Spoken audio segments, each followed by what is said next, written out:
안녕하십니까, 최경렬입니다.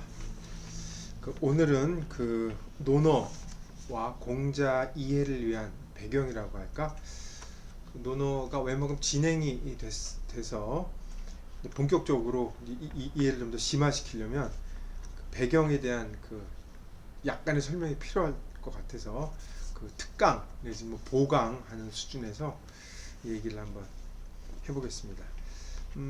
처음에는 역사적 배경이라고 제가 이름을 붙였었는데, 정치사라든지 사건, 인물 나열하는 건 별 의미가 없다는 생각이 들어서 논어나 공자를 이해하는 데 도움이 되는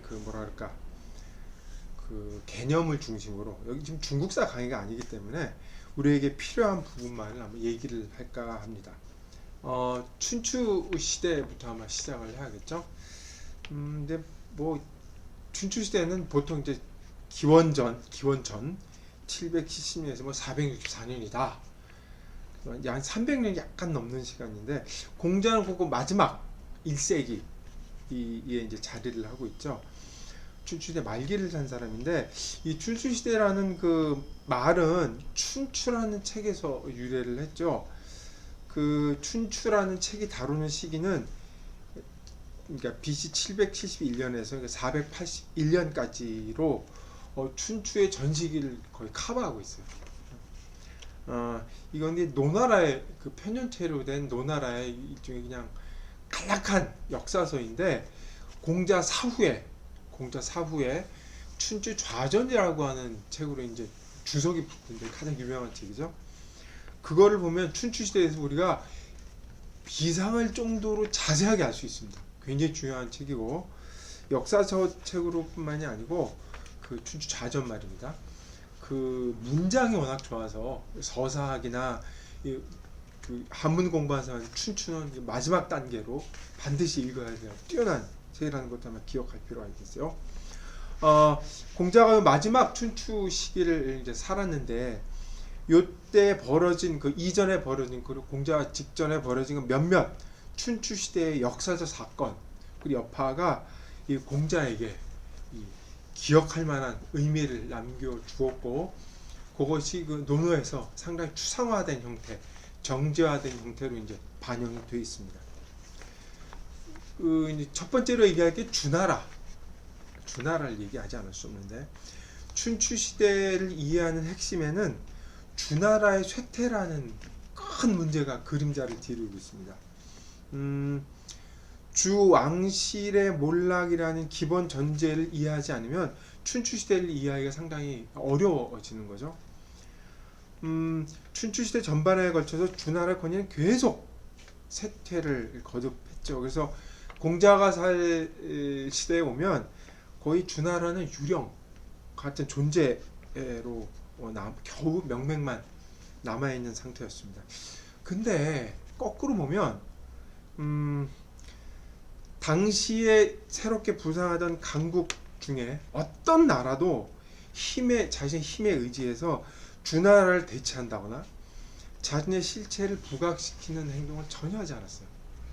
참 흥미로운 일인데, 거꾸로 얘기하면 희미하게 남은 주나라의 어떤 영향력, 권위가 역으로 유령 상태라고 하지만 기능하고 있다는 생각을 아마 해볼 수 있을 것 같습니다. 공자는 이 지점에 주목해서 주나라의 권위에 끝까지 집착했던 인물이죠. 그렇다면 주나라가 후대에 물려준 중요한 가치가 무엇이냐 질문을 할 수밖에 없는데, 한마디 정의하면 이런 겁니다. 주나라의 상징적 가치는 공자가 생각하는 훌륭한 사회를 구현했다는 실체라는 사실입니다.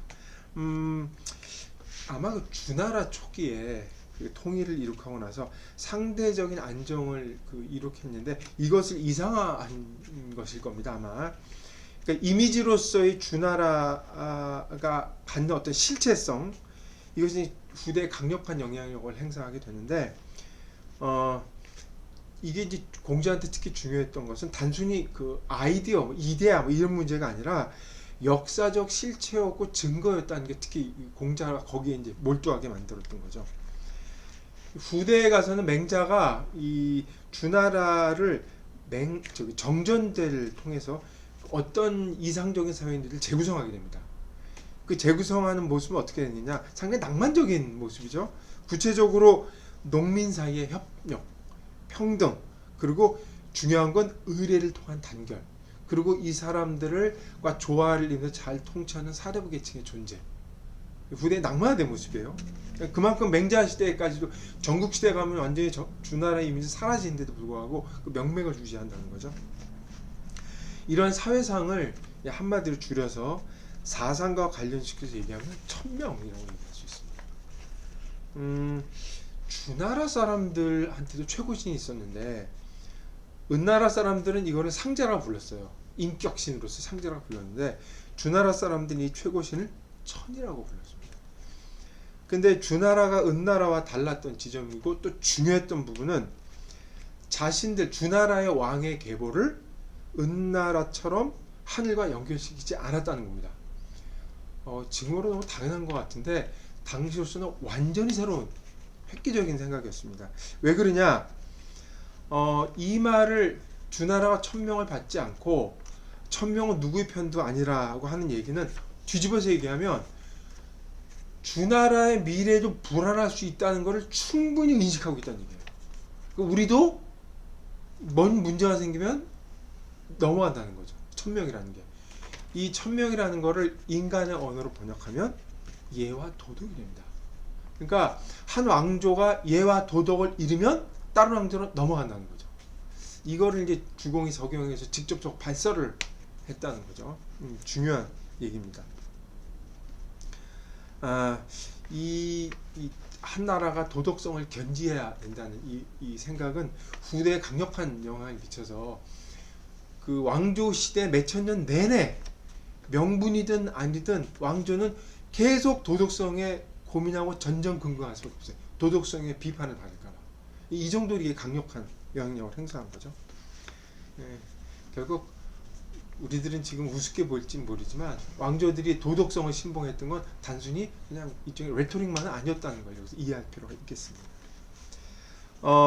이렇게 하늘이 어떤 객관적인 근거, 예와 도덕이라는 근거를 갖고 사람들에게 영향을 미친다는 데 생각을 미치면 하늘이 종교적이고 윤리적이고 그다음에 정치적인 함의를 띠기 때문에 그 왕조의 존속을 결정하는 도덕적 근거이기 때문에 그 왕조는 하늘을 섬기고 제사를 지낼 수밖에 없죠.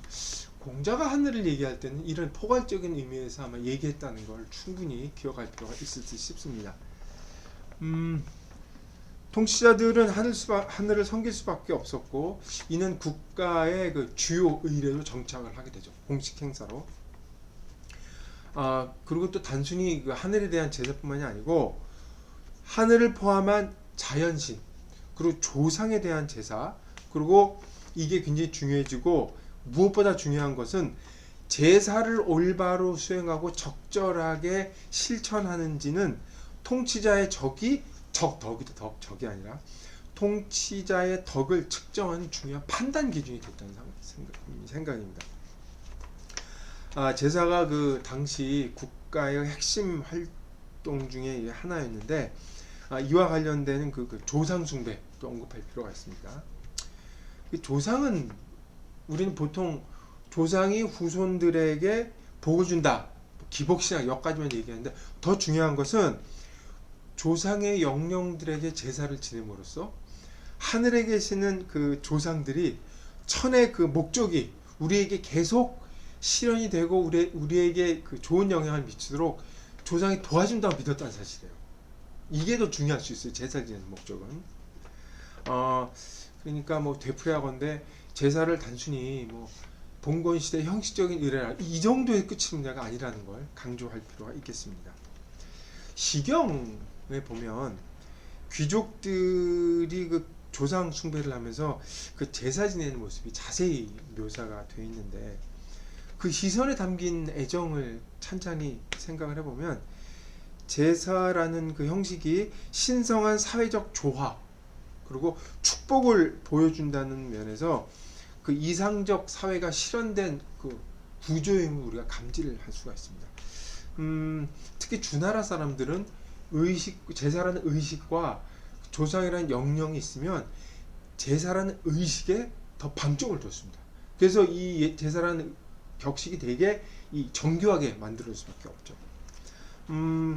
이 제사는 한편으로는 사회적 기능도 당연히 중요하지만 다른 한편으로는 인간 행위를 지배하는 그 질서의 양식을 인간이 태어날 때 그 안에 심어 놓았다는 생각까지도 품고 있습니다. 그러니까 시경에 보면 흔히 공자도 얘기하고 맹자도 흔히 얘기하는 게 천생증민, 유물유칙이라는 말이 바로 그것을 포괄적으로 표현한 말이죠.